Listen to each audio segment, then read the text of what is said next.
तर ग्रामीण भागात जे महत्त्वाचा घटक आहे त्यामध्ये सरपंच आणि ग्रामसेवक हे मोठ्या प्रमाणात अवेअरनेसचं काम करत आहेत. त्यांना ह्या कार्यशाळेत आवर्जून बोलवलं आणि युवक मंडळ त्यांनाही बोलवलं आहे. तसेच या कार्यशाळेचे नंतर गाव पातळीवर स्टिकर्स, पोस्टर्स व स्लोगन्स असे सुद्धा आम्ही तयार करून ग्रामीण भागात पेस्ट करणार आहेत. आमचा उद्देश एवढंच आहे की या सर्व कार्यक्रमातून आम्ही जरी 10 मुली वाचवण्यास आम्हाला यश आले तरी आम्हाला सफल झालो तरी आमचे ह्या कार्यक्रमाला आपली ह्या प्रेस कॉन्फरन्सला यश मिळाले असं आपण गृहीत धरायला हरकत नाही. कारण दिवसोदिवस एक मुलीचं प्रमाण कमी होत चाललेलं आहे. त्याच्यासाठी इतर जे प्रतिबंधात्मक उपाययोजना आहेत त्याच्यावर आम्ही सुद्धा कारवाई करणार आहोत आणि त्याच्या बाबतीत कारवाई केल्यानंतर आपल्याला योग्य वेळी त्याची सविस्तर माहिती आम्ही देऊ. आज एकूण काय प्रमाण आहे जिल्ह्यात, काय प्रमाण काय? 880. पण या सगळ्या समाजामध्ये तुम्ही आता जनगणना जातीनिहाय केलेली आहे, तर कोणत्या जातीमध्ये ते फिगर आपल्याकडे कमी आहे? ते अजून फिगर्स आपल्याकडे अगदी डिटेल्समध्ये आलेले नाही. आपल्याकडे फक्त ॲब्स्ट्रॅक्ट्स आले. ते डिटेल्स काही दिवसात आपल्याला मिळतात. पण त्या कारवाई बरोबर आहे, असं होताना दिसत नाही. 100% दिसेल. फक्त ती गोपनीय आहे. मी काहीच भाष्य करू शकत नाही. 100% दिसेल. उद्या पेपरमध्ये देऊ नका प्रतिबंधात्मक कारवाईच्या बाबतीत. फक्त मुलीवरच्या एवढंच अभियान द्या. सेंटर्स या यंत्रणेतले जे काही डॉक्टर मंडळी आहेत काय तुमच्या त्यांचे लागेबांधे असू शकतं. आम्ही कुठलीही गोष्टी नकारत नाही. असू शकते पण ते तोडण्याचा आपला प्रयत्न आहे आणि कारवाई दिसेल एवढंच सांगतो. सोनोग्राफीची मशीन्स मध्यंतरी सेंट्रलायझेशन तपासणीच्यासाठी एक अभियान छेडलेलं होतं. तर त्या अभियानात तो त्याच मुद्द्यावर आपण वारंवार येत आहे आणि ते गोपनीय असल्यामुळे मी काहीच बोलणार नाही. फक्त एवढंच सांगतो की नवीन मशीनची परवानगी आपण दिलेली नाही वर्षभरात. स्पेशली ज्यांचे रिप्लेसमेंट्स होते त्यांना आपण परमिशन दिलेले आणि काही लोकांचे आर्ग्युमेंट्स होते तर त्यांना आपण उत्तर दिले की त्यांच्या लोकसंख्येच्या प्रमाणात जेवढं आवश्यक आहे फॉर हेल्थ रिझन त्यापेक्षा तिथे दुप्पट उपस्थित मशीन्सची संख्या आहे म्हणून रिजेक्ट केले. हँडी मशीन्स आहेत, मोबाईल मशीन्स आहेत. मोबाईल मशीन्सच्या बाबतीत आम्ही ट्रॅक करण्याचा प्रयत्न केलेला आहे. आपल्याला काही इन्फॉर्मेशन मिळाली तर आम्हाला द्यावं. आम्ही नक्कीच कारवाई करू. त्याच वेळेत कारवाई करू. नाही, दोन्ही आवश्यक आहे. एकाने म्हणजे प्रबोधनाचा तुमचा जो कार्यक्रम आहे किंवा हे आहे तो शासकीय दिखाव्यासाठी आहे असं नसतं. प्रबोधनाचा फरक पडतो. माणसांना प्रबोधनाचा फरक पडतो. असं प्रबोधनाचा फरक पडत नाही एवढं नाही. पण दोन्ही आवश्यक असतात. डेटरेंट सुद्धा आवश्यक आहे. त्यांना भीती सुद्धा आवश्यक आहे काही लोकांना. आणि ज्यांना काही लोक सरळ असतात ते समजून घेतात. जे सरळ नसतात त्यांना सरळ करावं लागते. की शहरातली सोनोग्राफीची मशीन तपासायचा अधिकार महापालिकेला आहे.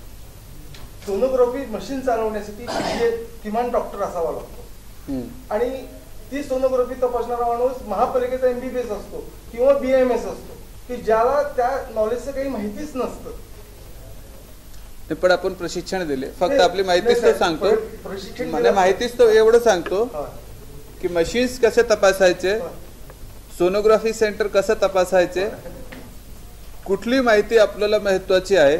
मशीन चालवण्यात येत नसेल तरी चालते आम्हाला. फक्त कुठली माहिती आम्हाला महत्त्वाची आहे. तुम्ही जे सांगितलं ना एक फॅक्टर, किती महिलांचे रजिस्ट्रेशन झाले, प्रेग्नन्सीची नोंद झाली आणि त्याच्यापैकी आउटकम सर्वांचे.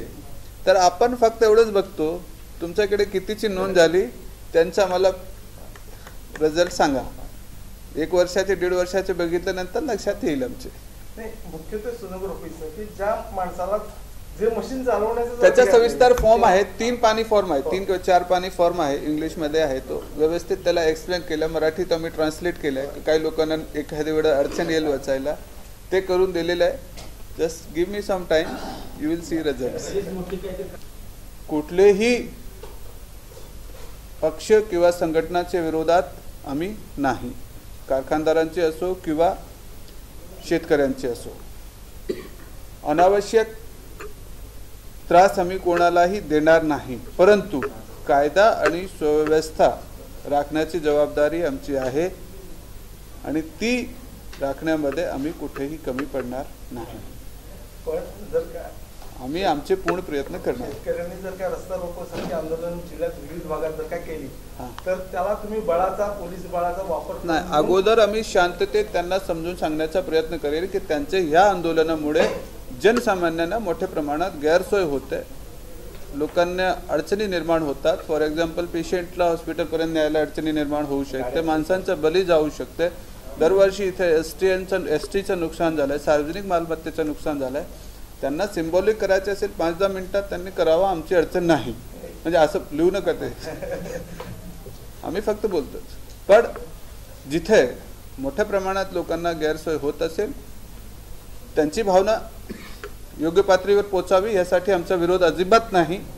पण जनसामान्यांना अडचणी निर्माण होणार नाही ह्याची दक्षता त्यांनी सुद्धा घ्यावी, कारण ते सुद्धा जनसामान्याचाच भाग आहे.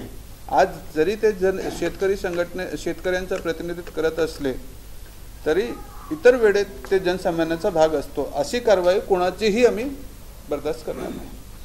मंत्र्यांच्या घरावरती दगडफेक करू असा इशारा दिला होता, तर त्यांच्या काय बंदोबस्तात वाढ तुम्ही सुचवली आहे का? आम्ही सर्वसामान्य म्हणजे सर्व प्रकारची शांतता राहील यासाठी प्रयत्न करू असं आहे.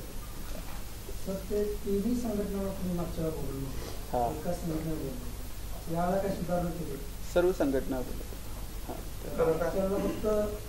त्यांची त्यावेळी तो पर्टिक्युलर त्यांच्या निवेदनाप्रमाणे आपण चर्चा केलेली होती आणि यावेळी आपण सर्वसामान्य तोडगा निघावा आणि सर्वांना मान्य असावा या पद्धतीचा आपला प्रयत्न असणार. कारखानदारांच्या मध्ये येतात, मला असं काही वाटलं नाही येत नाही, असं 90% येतात. जबाबदार लोक आले होते मागची मिटिंगला, असं काही नाही. खाजगी कारखान्यांनाही बोलवलं जिल्ह्यातले?